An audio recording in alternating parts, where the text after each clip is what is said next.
السلام علیکم ورحمۃ اللہ وبرکاتہ۔ اعوذ باللہ من الشیطان الرجیم، بسم اللہ الرحمن الرحیم۔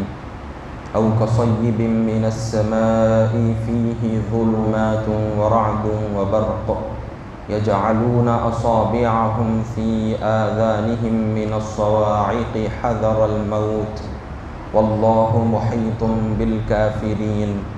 یکاد البرق یخطف ابصارهم کلما اضاء لهم مشوا فیہ واذا اظلم علیہم قاموا ولو شاء اللہ لذهب بسمعهم وابصارهم ان اللہ علی کل شیء قدیر۔ صدق اللہ العظیم۔ عزیزان محترم، ابھی جن آیات کی تلاوت کی گئی ہے یہ سورہ بقرہ کے دوسرے رکوع کی آخری آیتیں ہیں۔ یہاں پر اب سورہ بقرہ کا دوسرا رکوع مکمل ہو چکا، جس کے اندر اللہ سبحانہ و تعالیٰ نے منافقوں کے حالات بیان فرمائے کہ کس طرح سے انہوں نے اپنے دل کے اندر کفر و نفاق کو، حسد کو اور مسلمانوں کے خلاف سازشوں کو چھپائے رکھا تھا۔ تو اس طرح سے اللہ تعالیٰ نے مسلمانوں کو اپنے کلام کے ذریعے سے آگاہ فرما دیا کہ ان کا کیا طرز عمل ہے۔ یہ دکھاوے کے تو مسلمانوں کے ساتھ اٹھتے بیٹھتے ہیں دکھاوے کے طور پر، لیکن اندرونی طور پر مسلمانوں کے خلاف سازشیں رچتے ہیں۔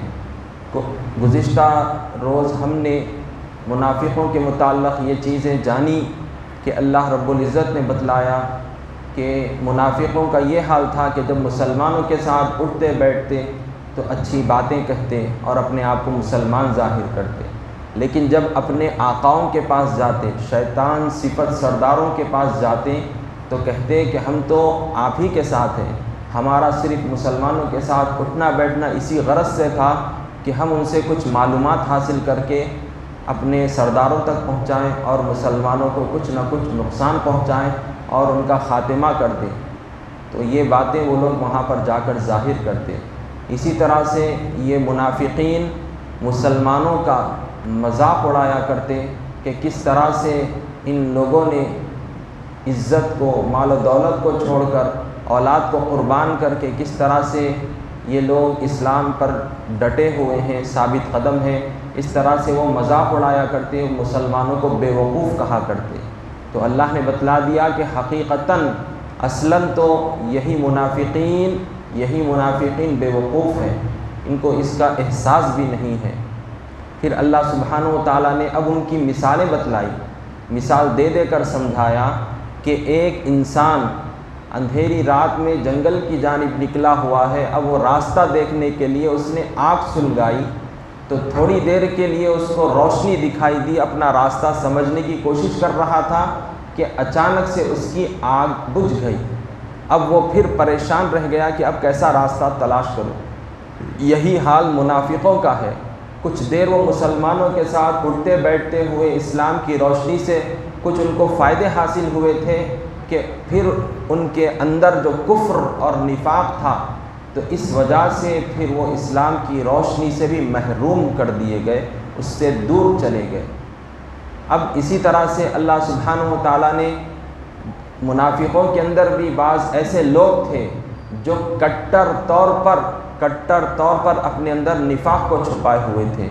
تو پھر اللہ تعالیٰ نے ان کی بھی مثال یہاں پر ذکر فرمائی کہ ان کی حالت یہ ہے ان منافقوں کی کہ وہ ایسے کفر اور نفاق کے اندر سرگرم ہے، اس طرح سے اس کو اپنائے ہوئے ہیں کہ وہ مکمل طور پر حق بات کے سننے سے بہرے ہو گئے ہیں، حق بات کے بولنے سے، کلمہ حق بولنے سے وہ گنگے ہو چکے ہیں، وہ حق روشنی کو دیکھنے سے، حق کے نور کو دیکھنے سے وہ اندھے بن چکے ہیں۔ یہ حالت یہ منافقوں کی ہو چکی ہے۔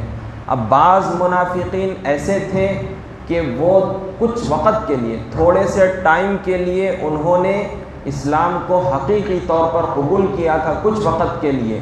جیسا جیسا ان کو اولاد ہوئی، مال و دولت ان کو حاصل ہوا، فتوحات ملے، مال غنیمت ملا، تو تو بڑے خوش رہنے لگے، اسلام پر جو ہے عمل کرنے لگے، اسلامی تعلیمات کو اپنانے لگے۔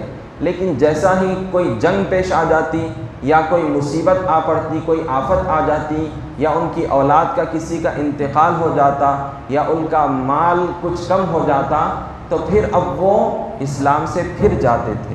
یہ منافقوں کی اب دوسری حالت ہے جو آج کے ان آیاتوں میں اس کا ذکر کیا جا رہا ہے، مثال دے کر سمجھائی جا رہی ہے۔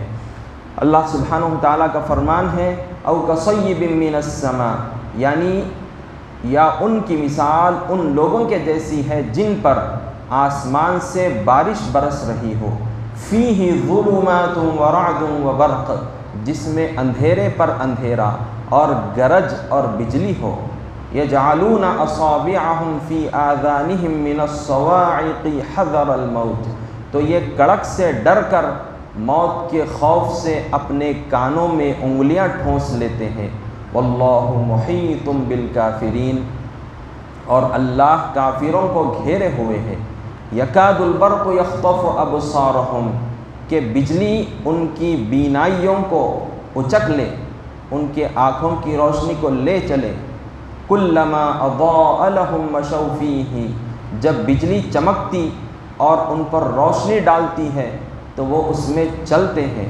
وَإِذَا أَظْلَمَ عَلَيْهِمْ قَامُوا، اور جب ان پر اندھیرا چھا جاتا ہے تو کھڑے رہ جاتے ہیں۔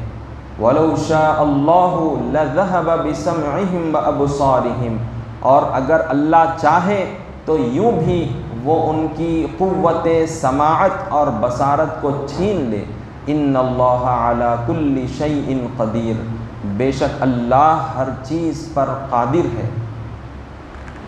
ان آیتوں کے متعلق شان نزول، یعنی کن حالات میں یہ آیتیں نازل ہوئی، اس کے تحت ایک واقعہ ذکر کیا گیا کہ دو منافقین حضور صلی اللہ علیہ وسلم سے دور بھاگتے ہوئے کفار مکہ کے پاس جانے لگے۔ رات کا وقت تھا کہ اب اچانک سے تیز ہوائیں چلنے لگی، تیز بارش ہونے لگی، بجلیاں کڑکنے لگیں۔ اب یہ لوگ گھبرا گئے، تھوڑی دور چلتے تو بہت ان کو ڈر لگا رہتا، بجلیوں کڑکتے جاتی لگاتار، پھر کچھ دیر چلتے پھر یہی ڈر خوف ان کے اوپر چھایا ہوا رہتا۔ تو اب انہوں نے یہ نیت کر لی کہ اگر صبح ہم خیر سے کر لیں گے، ہماری صبح اچھی ہو جائے گی، یعنی ہم اس آفت مصیبت سے اگر بچ جائیں گے تو ہم سیدھا کفار مکہ کے پاس نہیں بلکہ ہم سیدھا محمد مصطفیٰ صلی اللہ علیہ وسلم کے پاس جائیں گے اور اپنے گناہوں سے توبہ کر لیں گے۔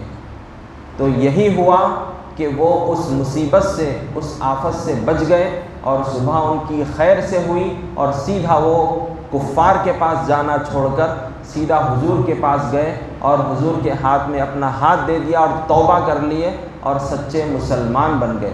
تو اللہ تعالیٰ نے یہ کہاوت، یہ مثال دوسروں کے لیے بتلا دی کہ کس طرح سے لوگوں کا حال ہوتا ہے۔ تو اب یہاں پر جو چند مثال کے اندر جو چند باتیں ذکر کی گئی، بارش اور اندھیرا اور بجلی کی روشنی کڑک، یہ جو ذکر کی گئی، تو بارش سے مراد اسلام کا نور ہے۔ اسلام کو اللہ رب العزت نے دنیا کے اندر بھیجا، حضرت نبی مکرم محمد مصطفیٰ صلی اللہ علیہ وسلم اسلامی تعلیمات لے کر یہاں پر تشریف لائے۔ تو اس طرح سے بارش کے ذریعے سے مثال دی گئی کہ بارش جس طرح سے ایک زمین کو، مردہ زمین کو آباد کرتی ہے، اس کے اندر ہریالی پیدا کرتی ہے، اس کے اندر جان پیدا کرتی ہے، اسی طرح سے اسلام وہ بارش کی طرح ہے جو مردہ دلوں کو جلا بخشتی ہے۔ جو اسلام ایسی بارش کی طرح ہے جو مردہ دلوں کو سکون اور ان کو جلا بخشتی ہے، ان کو زندہ کر دیتی ہے، ان کے اندر سے کفر اور ضلالت کا خاتمہ کر دیتی ہے۔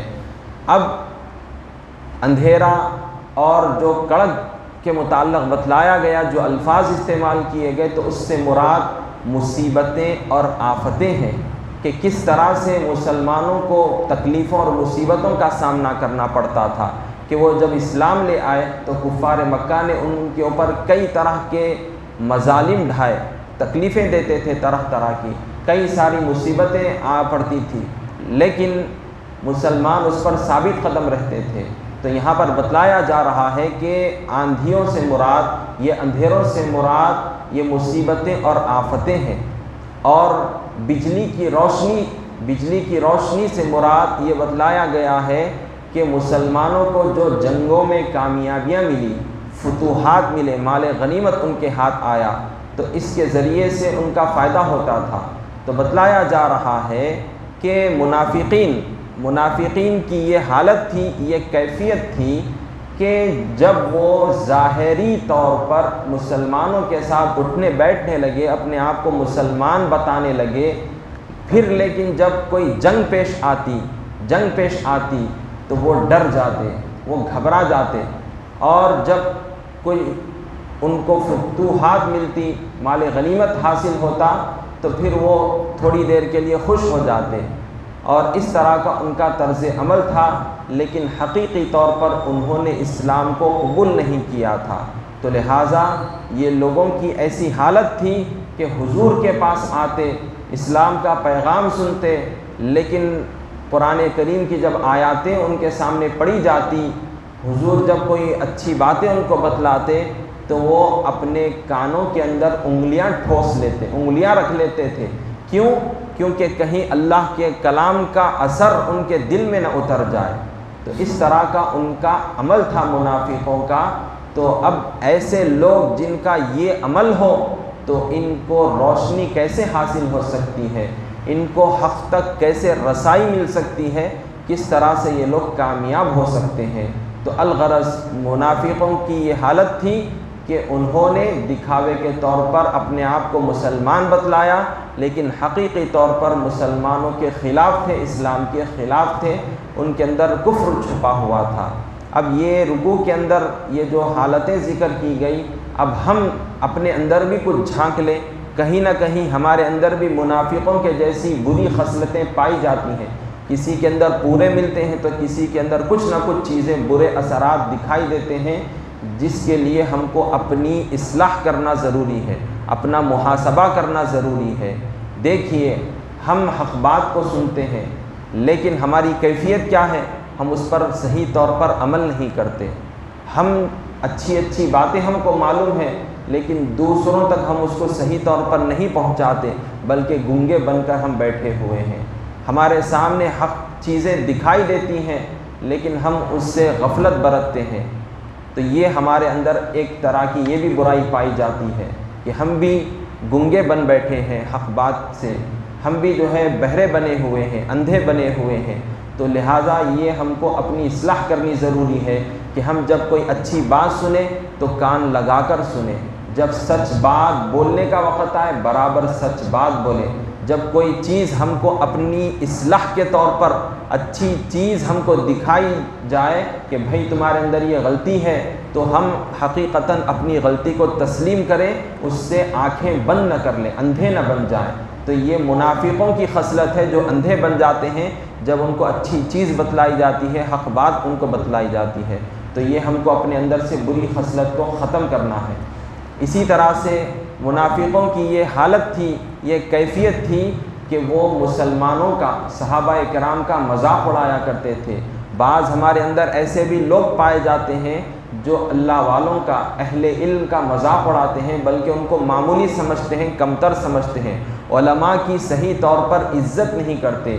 تو اس سے بھی ہم کو باز آنا ہے، بلکہ جو حفاظ کرام ہے، جو علماء ہے، ہم کو ان کی عزت کرنی چاہیے، ان کا احترام کرنا چاہیے، ان کی مجلسوں میں، ان کی محفل میں بیٹھنا اٹھنا چاہیے، تاکہ ہم کو کچھ نہ کچھ سیکھنے کو ملے۔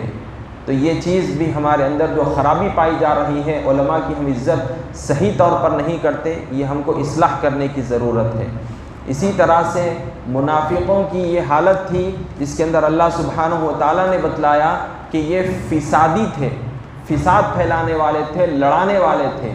کبھی انصار اور مہاجرین صحابہ میں لڑائی لگا دیتے تھے، تو کبھی صحابہ اکرام جو مدینے کے اندر قبیل اوس اور قبیل خزرج نامی بہت بڑے دو قبیلے تھے، حضور کے آنے سے پہلے بڑی ان کے اندر خانہ جنگیاں تھی، بڑی قتل و غارت گیری ہوتی تھی، لیکن جب حضور مدینے میں تشریف لائے تو ان کا خاتمہ فرما دیا اور ان کو بھائی بھائی بنا دیا، اور اس طرح سے وہ محبت کرنے والے بن گئے تھے۔ لیکن منافقین جیسا ہی ان کو موقع ملتا تو ان قبیلوں کے اندر لڑانے کی کوشش کرتے، تو اس طرح سے ان کی حالت تھی منافقوں کی۔ تو ہمارے اندر بھی بعض ایسی بری خصلتیں پائی جاتی ہیں کہ ہم بھی لوگوں کی خوشیوں کو برداشت نہیں کرتے، دوستوں میں لڑانے کی دیکھتے ہیں، یا کہیں فساد لگاتے ہیں، کہیں فتنہ پھیلاتے ہیں، کسی گھر میں لڑائی دیکھ کر خوش ہو جاتے ہیں۔ تو یہ طرز عمل کو ہم کو چینج کرنا ہے۔ ہم کسی کے اندر لڑائی جھگڑے کو پیدا ہرگز نہ کریں، نہ فتنے کا سبب بنے، بلکہ ہم ایسے فسادی چیزوں سے، فتنوں کی چیزوں سے اپنے آپ کو کوسوں دور رکھیں، ورنہ اگر ہم یہ چیزوں کو اختیار کریں گے تو پھر ایک منافق میں اور ہم میں کیا فرق رہ جائے گا۔ تو ہم کو اپنے اندر جھانک لینا ہے کہ کہیں میرے اندر بھی یہ چیز تو پائی نہیں جاتی، اگر ہے تو فوری طور پر اللہ کی بارگاہ میں توبہ کریں اور اس طرح کے فسادی چیزوں سے، مخبری کے چیزوں سے، فتنے پھیلانوں کی چیزوں سے ہم اپنے آپ کو دور کریں اور اپنے آپ کو سدھار لیں۔ اگر ہم ایسا نہیں کریں گے تو پھر ہمارا بھی حال منافقوں کی طرح نہ ہو جائے۔ وصلی اللہ تعالی وسلم علی خیر خلقہ سیدنا محمد وعلی آلہ واصحابہ اجمعین والحمد للہ رب العالمین۔